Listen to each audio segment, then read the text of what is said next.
bạc vía nên môn những bánh thế bán tao mày đặt quạt chỗ quản lý đặt cho thằng các báo ok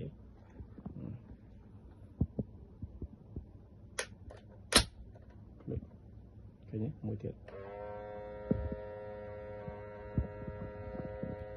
sắp 6